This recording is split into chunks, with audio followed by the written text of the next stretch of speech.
आउँदैमा चाहिँ यहाँ स्वर्ग प्राप्ति हुँदैन। त्यसकारण तपाईहरु सहर बजारतिर थोरै जग्गामा एउटा बल्ला तल्ला घर बनाएर बस्दै हुनुहुन्छ र पैसा लिएर बजारतिर चाहिँ केमिकल र पोइजन युक्त भेजिटेबल र काँक्राहरू खोज्दै हिँड्नु भयो होला हैन। तर हामी चाहिँ आफ्नै करेसबारीमा पहाडका भिरालामा थोरै मेहनत गरेर धेरै उत्पादन गर्दैछौँ। ल हेर्नुस् त, आज बिहानको सुरुवातीसँगै म करेसबारीमा डुल्ने क्रममा सम्भवतः मेरो करेसबारीमा फलेको सबैभन्दा ठुलो काँक्रोमा गनिन्छ यो। ल हेर्नुस् त कति मजाले फलेको छ। त्यसकारण तपाईहरु सुख खोज्दै बजार बस्ने यो गलत प्रवृत्तिलाई छोडेर सुख कहाँ छ? गाउँमै छ। गाउँका भिराला पाटाहरूमा, भिराला जमिनहरूमा यसरी उत्पादन गरेर बिहानको सुरुवातीसँगै सुखी र समृद्धिसँग बस्न सक्यो, परिवारसँग रमाउन सक्यो भने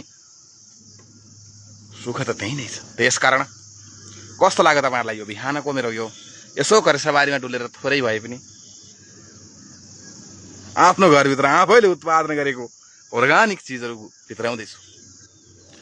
त्यसकारण तपाईहरु अब संसारको जुनसुकै क्षेत्र, सहर, कुना, काप्चा, गल्ली, साथै त्यो साथै समुद्र जुनसुकै प्रान्तमा भएर पनि आफ्नो जीवनकालभरि कमाएको सम्पत्ति लगेर थोरै जग्गामा हालेर बजारतिर पोइजन किन्दै त हुनुहुन्न। स्टप, गलत नगर्नु होला। आफ्नै पहाडमा रहेका यस्ता आफ्ना जमिनहरूलाई सदुपयोग गरेर यसरी अर्गानिक चिजहरू उत्पादन गरेर खाइयो भने पक्कै पनि सुखी र समृद्धि बनिन्छ, सुखी र स्वास्थ्य बनिन्छ। त्यसकारण आजैदेखि विचार र विवेक गरौँ है। जति पनि युवाहरू हुनुहुन्छ बसाइ सराइ गरेर